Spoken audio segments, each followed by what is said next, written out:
அப்போஸ்தலனாகிய பவுல் கொரிந்தியருக்கு எழுதின முதலாம் நிருபம் 15ஆம் அதிகாரம் வசனங்கள் 1 துவங்கி கடைசி முடிய.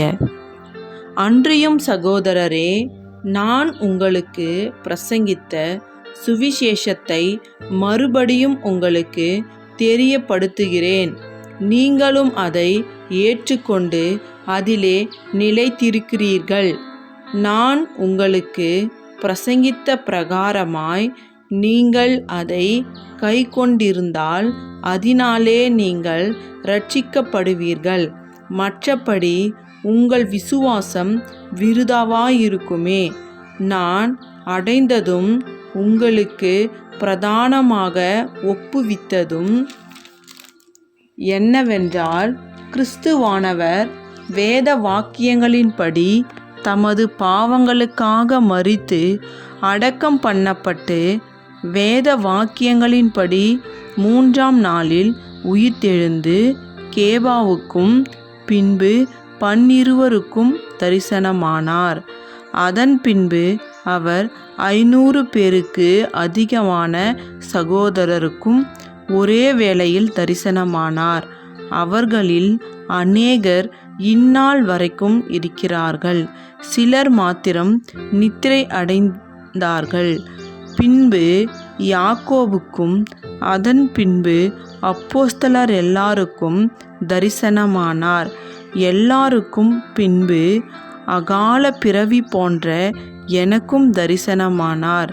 நான் அப்போஸ்தலர் எல்லாரிலும் சிறியவனாயிருக்கிறேன்.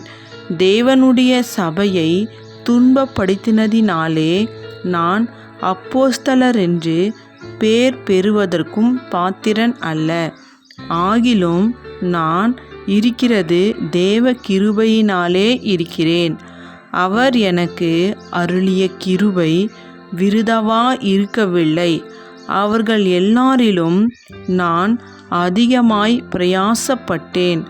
ஆகிலும் நான் அல்ல, என்னுடனே இருக்கிற தேவ கிருபையே அப்படி செய்தது. ஆகையால் நானாகிலும் அவர்களாகிலும் இப்படியே பிரசங்கித்து வருகிறோம்.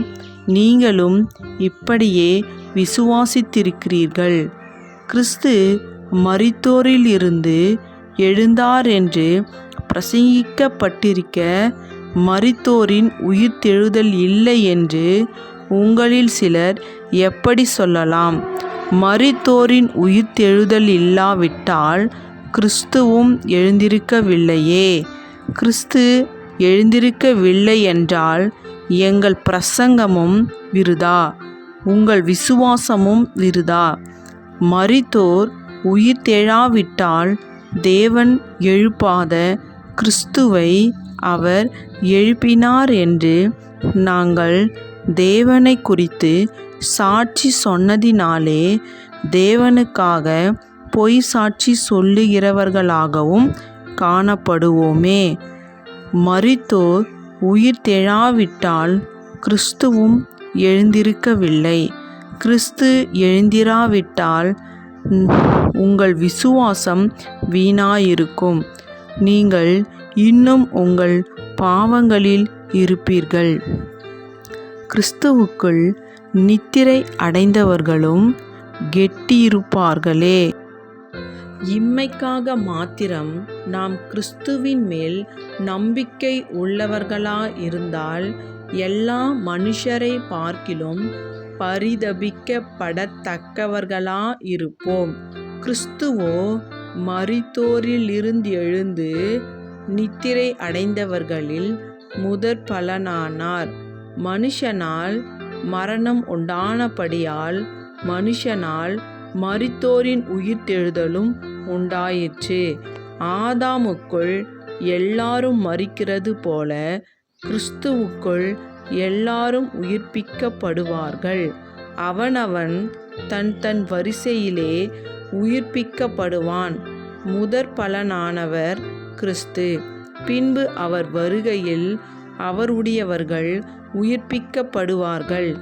அதன் பின்பு முடிவு உண்டாகும்.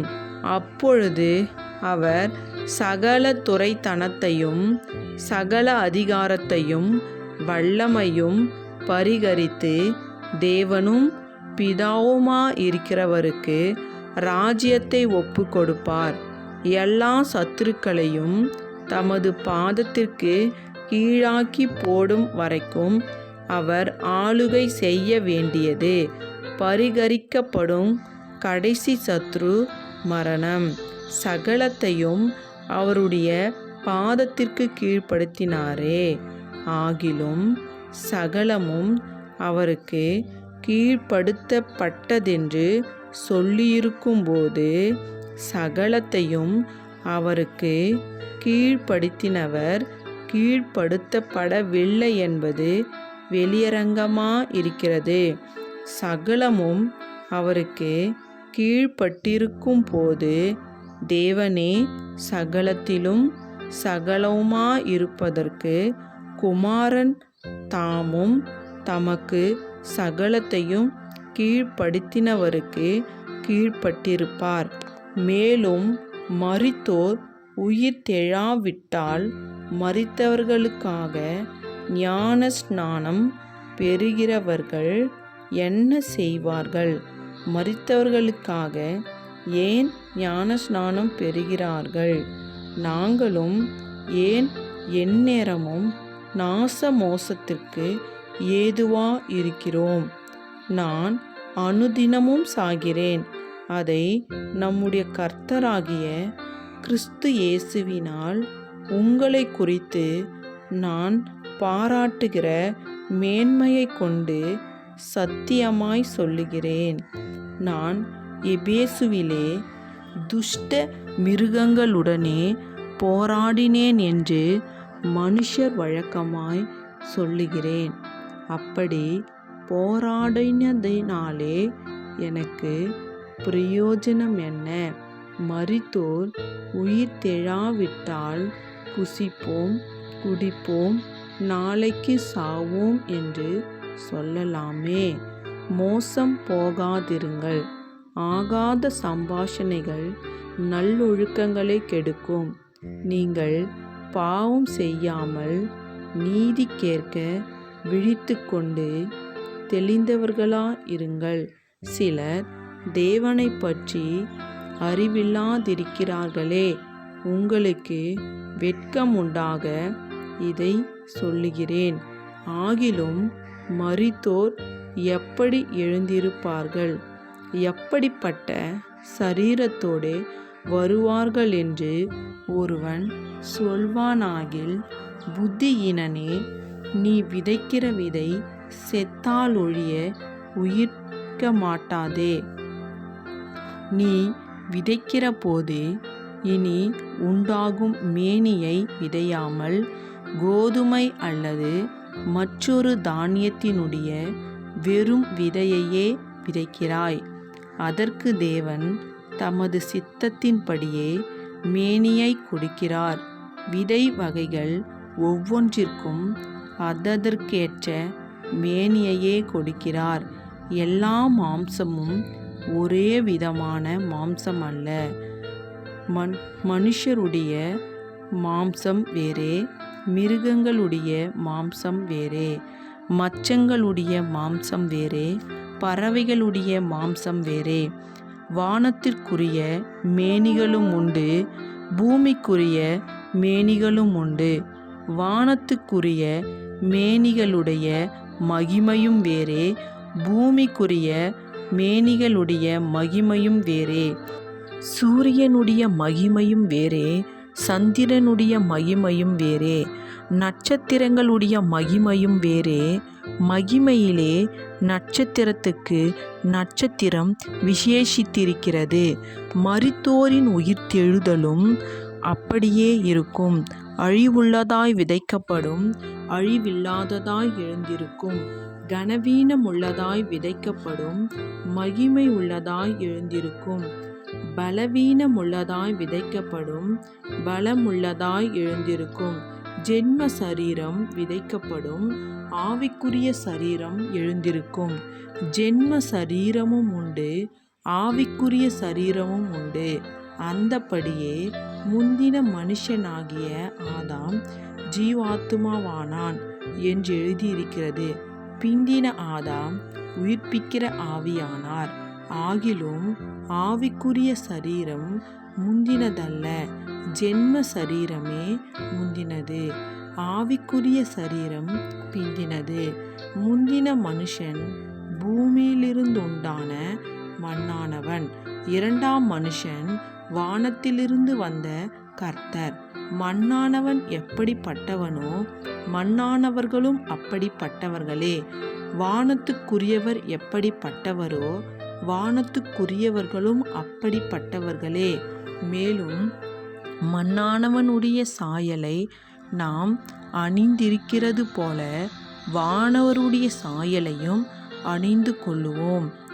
சகோதரரே, நான் சொல்லுகிறதென்னவெனில், மாம்சமும் இரத்தமும் தேவனுடைய ராஜ்யத்தை சுதந்தரிக்க மாட்டாது. அழிவுள்ளது அழியாமையை சுதந்தரிப்பதில்லை. இதோ ஒரு இரகசியத்தை உங்களுக்கு அறிவிக்கிறேன். நாம் எல்லாரும் நித்திரை அடைவதில்லை. ஆகிலும் கடைசி எக்காலம் தொனிக்கும்போது ஒரு நிமிஷத்திலே, இமை பொழுதிலே நாம் எல்லாரும் மறுரூபமாக்கப்படுவோம். எக்காலம் தொனிக்கும்.